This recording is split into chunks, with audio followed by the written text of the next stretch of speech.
नमस्कार मित्रांनो. बघा, एक अत्यंत महत्त्वाची बातमी आहे. पदोन्नतीसाठी टी-ई-टी बंधनकारक. म्हणजे जर तुम्हाला पदोन्नती पाहिजे असेल तर बघा टी-ई-टी उत्तीर्ण होणं फार महत्त्वाचं आहे.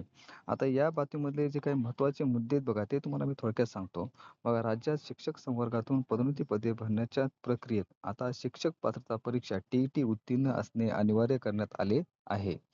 आता म्हणजे तुम्हाला टी-ई-टी उत्तीर्ण व्हावीच लागेल, तरच तुमची पदोन्नती केली जाईल. आता ह्याच्यामधला दुसरा जे काही महत्त्वाचा मुद्दा आहे बघा, सर्वोच्च न्यायालयाच्या खंडपीठानं, म्हणजे सर्वोच्च न्यायालयाची जी काही खंडपीठ आहे बघा, त्यांनी काय केलं माहिती आहे का? 1 सप्टेंबर 2025 रोजी दिलेल्या निर्णयानुसार, कधी निर्णय दिला त्यांनी? 1 सप्टेंबर 2025 रोजी एक निर्णय दिला. आणि त्यांनी काय सांगितलं बघा, दिलेल्या निर्णयानुसार शिक्षक संवर्गातून पदोन्नतीने पदे भरण्यासाठी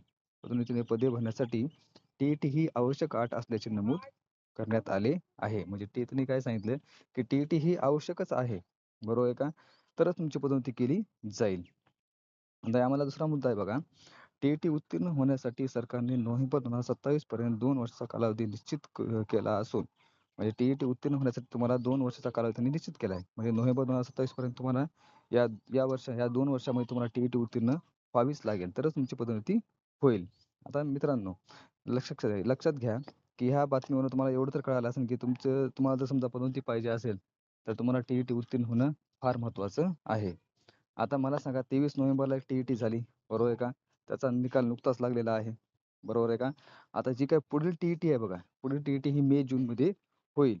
तर जर तुम्ही अ, आतापासून तयारी केली, तर निश्चितच तुम्ही चांगल्या मार्काने टी-ई-टी उत्तीर्ण होताल, अशी अपेक्षा करतो. कारण टी-ई-टी उत्तीर्ण झाल्याशिवाय तुम्हाला पदोन्नती मिळणारच नाहीये, बरोबर आहे का? म्हणून तुम्हाला सांगतो, की बाबा आत्तापासून जर तुम्ही अभ्यास केला, तर निश्चितच तुम्ही टी-ई-टी उत्तीर्ण होताल आणि चांगल्या मार्कने उत्तीर्ण होताल. बरोबर आहे का? त्यामुळे तुम्ही आतापासून तयारीला लागा आणि टी-ई-टी उत्तीर्ण व्हा आणि पदोन्नती मिळवा, अशी अपेक्षा करतो. धन्यवाद.